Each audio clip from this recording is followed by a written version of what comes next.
नमस्कार, स्वागत है आपका 18 आवर्स स्वदेश पर। आप देख रहे हैं 10 का बाजार और आपके साथ में हूं अभिषेक सत्यव्रतम और हमारे खास इवेंट मार्केट के महारथी का समय हो गया है।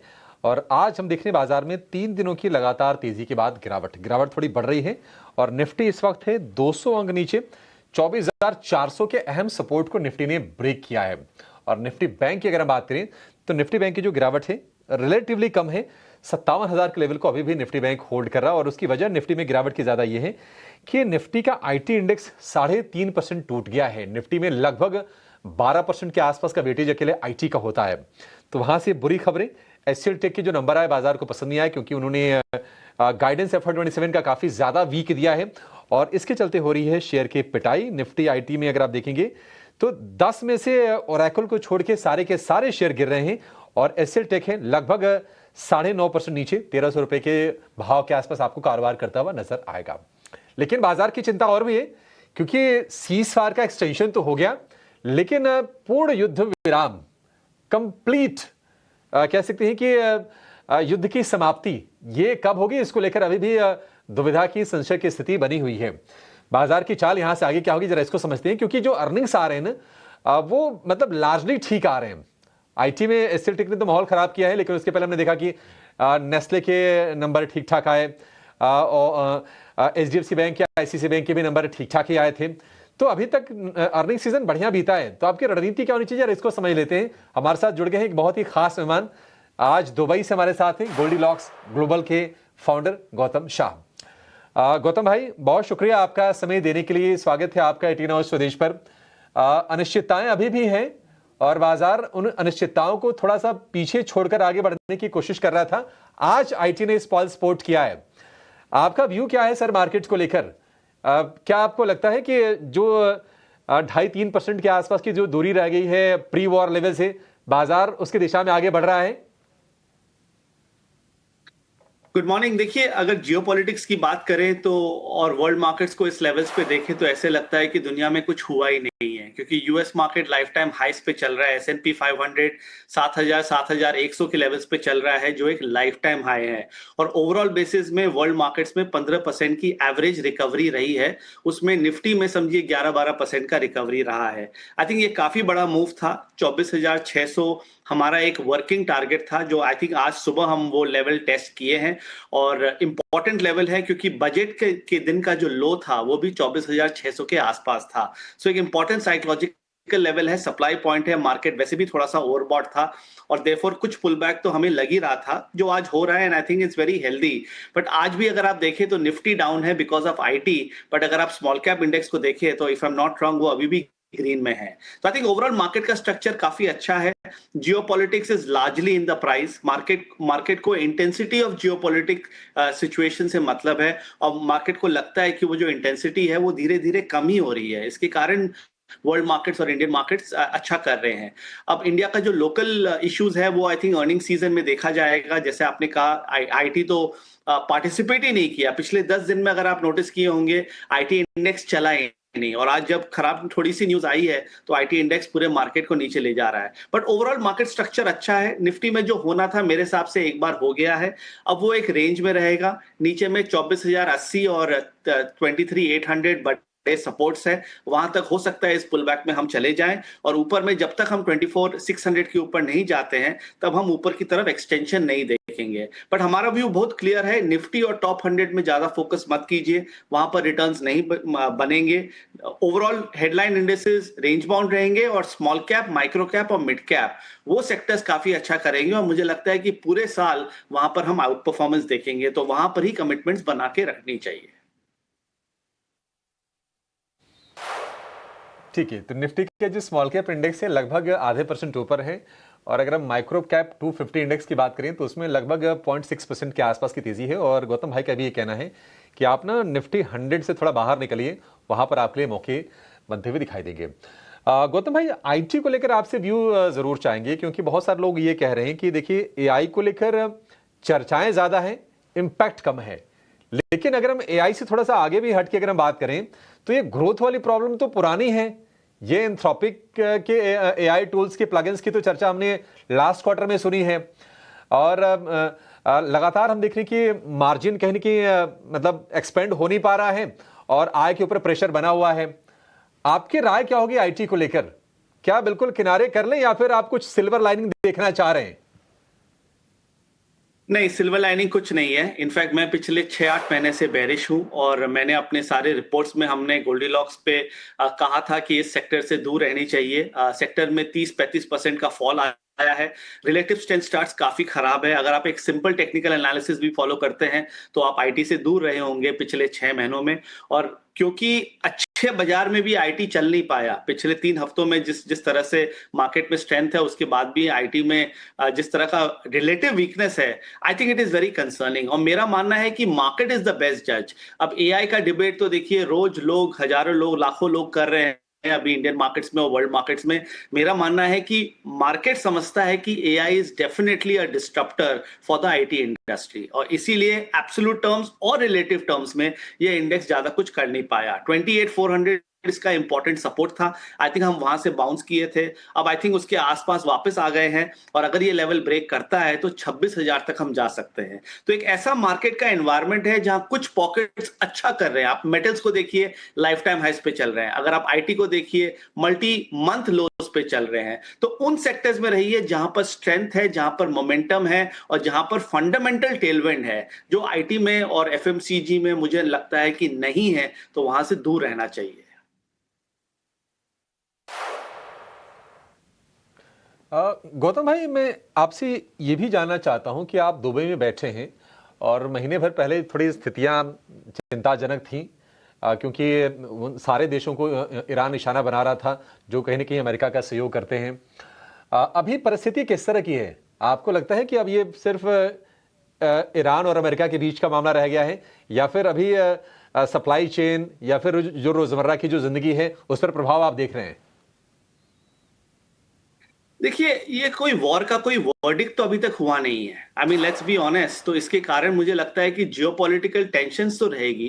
तो I think our regular lives will definitely be impacted, but stock market के नजरिए से मुझे लगता नहीं है कि ज्यादा कुछ यहाँ से प्रॉब्लम होगा। अब दुबई में जैसे काफी कुछ नॉर्मल है, स्कूल्स चालू हो चुके हैं from yesterday. So I think ये बता रहा है कि everything is going back to normal. But जिस तरह के आजकल कॉन्वर्जेशंस हम लोग देख रहे हैं जियोपॉलिटिक्स पे, ऐसे लगता नहीं है कि ये इमीडिएटली खत्म हो जाएगा। तो ये थोड़ा सा और ड्रैग कर सकता है। इसके कारण मार्केट्स वॉलेटाइल रहेंगे और Indian markets definitely underperform करेंगे rest of the world. But देखिए, बेस्ट इंडिकेटर होता है यूएस मार्केट, और यूएस मार्केट इंडेक्सेस ने जिस तरह का स्ट्रेंथ दिखाया, अगर आप नैस्डैक को देखिए, लाइफ टाइम हाइस पे चल रहे हैं। रसल 2000 जो वहां का स्मॉल कैप इंडेक्स है, इतना अच्छा चल रहा है। So globally I think we remain in a bull market. Europe भी अच्छा है। इंडियन मार्केट्स के थोड़े अलग प्रॉब्लम है, उसके कारण सेलेक्टिवली हम अंडर परफॉर्म करेंगे। But once again the bigger opportunity is micro cap and small cap. ठीक है। गौतम भाई, मैं जो केपेक्स वाली थीम है ना, उसको लेकर मैं थोड़ा सा बुलिश हूं। मेरा बायस भी आप कह सकते हैं, जिसमें कि पावर हो गया, इंफ्रा हो गया, कैपिटल गुड्स हो गया। क्या मैं सही सोच रहा हूं? और ये मैं शॉर्ट टर्म की बात नहीं कर रहा हूं। अगर मैं शॉर्ट टर्म और लॉन्ग टर्म दोनों में लगता है कि ये जो सेक्टर्स हैं, कैपिटल गुड्स और पावर, ये पैसे बना के दे सकते हैं। सही सोच रहा हूं मैं? आप एकदम सही सोच रहे हैं। आई थिंक ये सेक्टर्स अच्छे करने चाहिए अगले 6 से 12 महीने में। मुझे लगता है कि यहाँ पर सुपर नॉर्मल रिटर्न्स बनेगी। इंफ्रास्ट्रक्चर में मेरा थोड़ा सा डाउट्स है, मुझे लगता नहीं कि वहां पर इतनी बड़ी मूव आएगी। बट जो पावर और जो एनर्जी स्पेस है, वहां हम काफी बुलिश है। आई थिंक जो एनर्जी सिक्योरिटी का जो थीम निकल के आया है इस जियोपॉलिटिकल सिचुएशन से, मेरे हिसाब से वो काफी जेन्युइन है। इनफैक्ट हमने काफी स्टॉक्स भी कवर किए हैं पिछले 2-3 हफ्तों में, और मुझे लगता है कि अगले 6 से 12 महीनों में सारे एनर्जी स्टॉक्स या पावर रिलेटेड स्टॉक्स, हर तरह के स्टॉक्स इस स्पेस में अच्छा करेंगे। हम ऑलरेडी देख रहे हैं कि वहां पर इतनी बड़ी मूव्स आ रही है। अगर आप टॉप 5-7 नेम्स को ले लीजिए, इतनी बड़ी मूव है। तो मुझे लगता है कि ये एक नया मेगा ट्रेंड है, और क्योंकि ये एक नया मेगा ट्रेंड है, आई थिंक ये अच्छा करेगा। सो मेटल्स, एनर्जी और सेलेक्टिवली पीएसयू तो हम पिछले 3-4 महीने से कह रहे हैं कि हमें अच्छा लगता है। ये 3 पॉकेट्स में ज्यादा कमिटमेंट्स बनानी चाहिए। गौतम भाई, आपकी तो मुलाकात वहां एफआईआई कम्युनिटी से होती होगी। भारत को लेकर सर उनका व्यू क्या है? और हमारे मतलब अभी भी अगर आप आईएमएफ के प्रोजेक्शन देखें, आरबीआई के प्रोजेक्शन देखें, तो हमारे यहाँ ग्रोथ तो बाकी सारी इमर्जिंग मार्केट से या फिर यूएस वगैरह से तुलना करें, उनसे उनसे तो खैर ज्यादा रहेगी ही रहेगी, तो वो तो बेहतर है। तो एफआईज की प्रॉब्लम क्या है, आउटफ्लो क्यों चल रहा है? देखिए, एक तो आपको डेटा देखना पड़ेगा, और पिछले साल जैसे आपको एग्जांपल मैं देता हूं, कोरियन मार्केट 80% ऊपर था, टाइवानीज मार्केट इतना अच्छा कर रहा है, यूएस मार्केट्स में इतनी बड़ी स्ट्रेंथ है, Chinese market has actually out perform the Indian markets. Europe में अगर आप देखिए, लंदन, जर्मनी, फ्रांस, सब में इतनी बड़ी हमने तेजी देखी। तो रिलेटिव टर्म्स में इंडिया अंडर परफॉर्म कर रहा है। India growth story is definitely intact, but जो डिस्काउंटिंग का जो मैकेनिज्म है, आई थिंक एफआई कम्युनिटी को ये समझ में नहीं आ रहा है कि अगले 2 साल में क्या can India actually maintain its growth. उसके कारण आई थिंक थोड़ी बहुत सेलिंग प्रेशर है, और क्योंकि इतने अच्छे अपॉर्चुनिटीज आउटसाइड ऑफ इंडिया है, ऑब्वियसली देखिए कैपिटल कहीं पर स्टक नहीं होता है, जहां अपॉर्चुनिटी रहती है कैपिटल वहां जाता है। पिछले 15-20 सालों में इंडिया में अपॉर्चुनिटी थी, कैपिटल था। मैंने तो 2003 और 2008 का बुल मार्केट देखा था, जब सेंसेक्स 3,000 से 21,000 हुआ था, 7 टाइम्स हुआ 5 सालों में, और वहां पर एफआई मनी के कारण वो बुल मार्केट जारी रहा। अभी हम बचे हुए हैं डोमेस्टिक मनी के कारण, जो मेरे हिसाब से रेवोल्यूशन है, और वो तो डेफिनेटली मार्केट को बचा के रखेगा। बट एफआईज का रिटर्न मुझे लगता नहीं है कि अभी इमीडिएटली होगा। आई थिंक 1-2 क्वार्टर तो नहीं लगता है, जब तक गवर्नमेंट कोई सीरियस स्टेप्स नहीं ले सके, और जब तक अच्छे अर्निंग्स नहीं आए 1-2 क्वार्टर, मुझे लगता नहीं है कि एफआईज इतना जल्दी आएंगे, क्योंकि बाहर के मार्केट में और बड़ी अपॉर्चुनिटी है। हाँ बताओ गौतम भाई, बैंकिंग फाइनेंशियल्स को लेकर लोग काफ़ी ज़्यादा बुलिश थे, और वाजिब भी है बुलिश होना, मैं भी सहमत था। लेकिन हमने देखा कि जब यील्ड्स भारत में बढ़े और ग्लोबली भी बढ़े, तो हमने देखा कि पीएसयू बैंकों में प्रेशर आया। हालांकि लोअर लेवल से रिकवर कर रहे हैं। तो पीएसयू वर्सेज प्राइवेट, और उसमें भी large cap versus small cap की ये डिबेट हमेशा चलती रहती है कि कहाँ पर वैल्यू ज़्यादा है। आपके हिसाब से कहाँ पैसे बनेंगे, कौन सी एरिया में? क्या मिड कैप स्मॉल कैप में ज़्यादा स्ट्रेंथ आप देख रहे हैं? पिछले 1 साल में मैं जब भी आपके चैनल पे आया हूं, मैंने हमेशा पीएसयू बैंक्स के बारे में कहा था। इनफैक्ट प्राइवेट बैंक्स तो हमें अच्छे लगते नहीं हैं। हाँ, बैंक निफ्टी में इतना अच्छा मूव आया, 50,000 का बैंक निफ्टी 57,000 हुआ।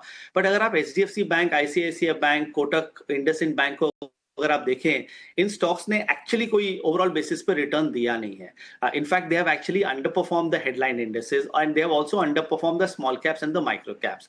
तो वहां पर क्योंकि एफआई सेलिंग जारी है, और क्योंकि वो अपने ग्रोथ टारगेट्स को मेंटेन करने में थोड़ी सी डिफिकल्टी देख रहे हैं, उसके कारण आई थिंक स्टॉक मार्केट्स उनको ज्यादा वैल्यू दे नहीं पा रहा है। तो प्राइवेट बैंक्स में तो मुझे कोई बड़ी अपॉर्चुनिटी लगती नहीं है। ज्यादा गिरेंगे भी नहीं, ज्यादा बढ़ेंगे भी नहीं, एक रेंज में रहेंगे, ऊपर नीचे चलता रहेगा, ट्रेडिंग मार्केट रहेगा, इसमें ज्यादा फोकस मत कीजिए, क्योंकि यहाँ पर आउट परफॉर्मेंस आपको नहीं मिलेगी। बट पीएसयू बैंकिंग डेफिनेटली एक स्टोरी है। जो टॉप पीएसयू बैंक है इंडिया का, आई थिंक वो तो हम हमेशा से पिछले 1-1.5 साल से इसके बारे में कह रहे हैं। वैल्यूएशंस कंफर्टेबल है, वैल्यूएशंस क्योंकि कंफर्टेबल है, उसके कारण ये स्टॉक्स अच्छा कर पा रहे हैं, और मुझे लगता है कि अगर आपको कमिटमेंट करनी है तो पीएसयू बैंक्स में कीजिए। बट अगर आप नॉन बैंकिंग पीएसयूज में जाए, तो I think that's a bigger opportunity. Power PSUs, infra PSUs, coal based PSUs, hard assets based PSUs, I think that is the bigger opportunity of the year ahead. Gautam भाई, मैं purely जो नए traders हैं ना, उनके लिहाज से आपसे सवाल पूछना चाह रहा हूं, क्योंकि 15-16 करोड़ के आसपास डीमेट मेरे अनुमान से फिलहाल होगा, और कोविड के बाद से जो नए इन्वेस्टर आए ना, इन्होंने कभी करेक्शन वगैरह तो देखा ही नहीं। इन्होंने हमेशा तेजी देखी, उनको लगा कि नहीं, बाजार ये पैसे छापने की मशीन है। तो मैं उनके पर्सपेक्टिव से भी समझना चाह रहा हूं कि अगर मान लीजिए अगर वो रिस्क ले सकते हैं, क्योंकि उनके पास एज का एक फैक्टर, बड़ा फैक्टर है, तो हाई रिस्क और हाई रिटर्न, यहां से कौन से सेक्टर आपके लिहाज से हो सकते हैं अभी?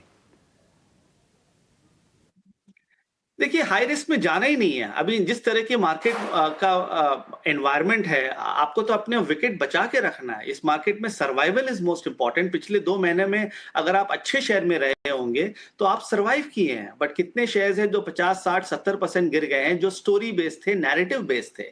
तो मेरा मानना है, आप मेटल्स को देख लीजिए, हिंडाल्को को देख लीजिए, जेएसपीएल देख लीजिए, Tata steel, SAIL, NALCO, no recommendation, but सारे ये सब सारे strong companies with strong tailwinds, decent valuations, देखिए इसमें काफी स्ट्रेंथ रहा है। तो जहां पर रिलेटिव स्ट्रेंथ है, एक तो वहां पर कमिटमेंट बनाइए, और सेकेंडली आपने नए ट्रेडर्स और इन्वेस्टर्स के बारे में बात किया। देखिए बाजार और डिफिकल्ट होता जा रहा है क्योंकि बिकॉज ऑफ एआई सब कुछ इतना फास्ट हो रहा है। बैंक निफ्टी 60,000 का 50,000 हुआ, 50,000 का 57,000 हुआ।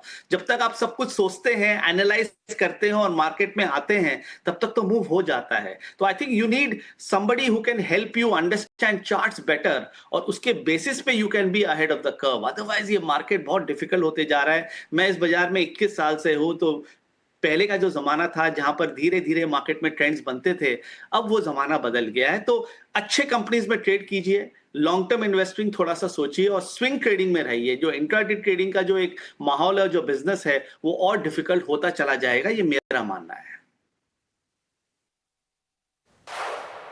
गौतम भाई, अगर हम इस वक्त अगर हम एसेट क्लासेस की बात करें तो पहले के मुकाबले मुझे लगता है कि ज़्यादा विकल्प भी लोगों के पास हैं। विकल्प ज़्यादा हैं लेकिन पेशेंस कम है। और एक डेकेड पहले कहीं ना कहीं बाजार जो था हम देखते थे कि जो पुराने डेटा होते थे उन पर रिएक्शन देता था। पॉलिसी आती थी तो बाजार चढ़ जाता था, आईपी के डेटा पर बाजार रिएक्शन देता था। वो सारी चीज़ें अब हट गई हैं।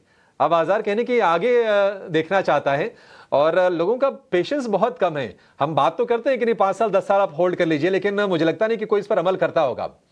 आप जरा ये बताइए कि एक डेकेड पहले के मुकाबले बाजार में भी पैसे बनाना कितना कठिन हुआ है? देखिए मेरा मानना है कि पेशेंस और कन्विक्शन जो सबसे इंपॉर्टेंट है। द लेट राकेश झुनझुनवाला वो एक स्टॉक में इतना बड़ा पैसा कमाए, क्यों? क्योंकि उन्हें कन्विक्शन था उस कंपनी पे और उन्हें पेशेंस थी उस कंपनी में कि उस कंपनी को वो होल्ड कर सके। बट आज के जमाने में जहां पर इतना डिस्ट्रप्शन हम देख रहे हैं ऑन एन ओवरनाइट बेसिस, वहां पर आप 5-10 साल सोच नहीं सकते हैं। तो मेरा ये मानना है कि इस मार्केट में अगर आप 12 से 24 महीना का नजरिया रख के अगर आप इन्वेस्टमेंट करें तो आपके लिए ज्यादा अच्छा रहेगा। तो और आप अगर हर 3 महीने या 6 महीने उसको रिव्यू करें, वो ठीक रहेगा। मैं देखता हूं कि काफी फंडामेंटल एनालिस्ट बोलते हैं कि लेके भूल जाओ, क्योंकि टेक्स्ट बुक्स में ये लिखा हुआ है कि आप 10 साल 15 साल के स्टॉक जब तक आप नहीं लेंगे तो आप वैल्यू डिराइव नहीं होगी। मेरा वो मानना नहीं है। आई थिंक आप छोटे साइकिल्स प्ले कीजिए, 2 से 3 साल के साइकिल्स प्ले कीजिए। शॉर्ट टर्म में ज्यादा माथा मत लगाइए, क्योंकि वहां पर मुझे लगता नहीं है कि ज्यादा रिटर्न बनेगी, क्योंकि market has become very smart and market has become very fast. तो ऐसे एनवायरनमेंट में आपके जब तक टूल्स एकदम परफेक्ट नहीं होंगे, आप मार्केट को बीट नहीं कर पाएंगे। बट अगर आपका 6 से 12 महीना या 24 महीने का नजरिया है और आप अच्छे कंपनी में अच्छे चार्ट्स के बेसिस पे इन्वेस्ट करेंगे, तब आई थिंक आप डेफिनेटली मार्केट को कंसिस्टेंटली बीट कर पाएंगे, जो हम गोल्डीलॉक्स में ट्राई करते करने की। नहीं, ठीक है गौतम भाई, और आपके विचारों से मैं पूरी तरह से सहमत हूं, क्योंकि हम ना तो बिल्कुल नई वाली जनरेशन में हैं, ना तो पुरानी वाली जनरेशन में हैं। हम कहीं ना कहीं बीच वाले हैं। तो हम दोनों तरफ से बैलेंस बना के रखने की कोशिश करते हैं। एक क्वेश्चन है, और एक्चुअली मैं 2 क्वेश्चन छोटे छोटे मैं क्लब कर देता हूं। क्या इस साल के खत्म होते होते क्या निफ्टी ऑल टाइम हाई बना देगा फिर से? कितनी संभावना आपको लग रही है? और दूसरी चीज ये कि जो अभी Q4 के जो अर्निंग सीजन चल रही हैं, आप कौन से सेक्टर्स पर करीब से नजर रखे हुए हैं अच्छे नतीजों की उम्मीद के लिहाज से? देखिए मुझे लगता तो नहीं है कि निफ्टी नया हाई इस साल बना पाएगा। मुझे लगता है कि एक रेंज में रहेगा, और जब जब वो 25,000 25,500 के पास जाएगा, वहां पर सेलिंग प्रेशर देखने को मिलेगी और वो एक रेंज में रहेगा, ना तो वो ज्यादा नीचे जा पाएगा। आई थिंक 22,000 के आसपास एक बेस है और 25,000 25,500 के आसपास एक सीलिंग है। तो ये बड़े रेंज में पूरे साल मुझे लगता है कि मार्केट ट्रेड करेगा। अब अगर डायनामिक्स चेंज होते हैं, एविडेंस चेंज होते हैं, तो we have the right to change our view, but at this point of time this would be our view. और अर्निंग्स के चलते आप जो बोल रहे हैं, आई थिंक मैं इंडियन कंजम्पशन स्टॉक्स को क्लोजली देखूंगा, क्योंकि that is a reflection of the economy. और अगर कंजम्पशन स्टॉक्स वापस आते हैं, इसका मतलब our country and our economy is on track, and then Indian markets can make a comeback। और दूसरे सेक्टर्स में आई थिंक पीएसयू और एनर्जी, जैसे मैंने पहले भी कहा, वहां पर मुझे लगती है बड़ी अपॉर्चुनिटी है चार्ट्स के हिसाब से। तो मैं फंडामेंटल्स क्लोजली देखूंगा। गौतम भाई, बहुत शुक्रिया आपका। और सर, आपके एनालिसिस पसंद आने की पीछे वजह ये भी होती है ना कि एक तो बहुत स्पॉट ऑन होती है आपके जो लेवल्स वगैरह होते हैं, और दूसरी चीज़ होती है कि आपकी जो अप्रोच होती है ना, जो आपकी सलाह होती है, वो बहुत प्रैक्टिकल होती है। जो आपने कहा कि नहीं, कॉपी बुक स्टाइल नहीं होती है कि अच्छा ठीक है ले लो भूल जाओ, वो काम करता नहीं है बाजार में। हमने देख लिया है पिछले 1 से 1.5 दशक में। Thank you so much sir, हमें समय देने के लिए। और विस्तार से तमाम पॉइंट्स पर हमारे जो दर्शक हैं, जो ट्रेडर्स हैं, जो इन्वेस्टर कम्युनिटी है, उनको गाइड करने के लिए। फिलहाल इस शो को यहीं समेटेंगे, ब्रेक के बाद लेकर आएंगे मिट के मसाला। आपके जाएगा नहीं। नमस्कार।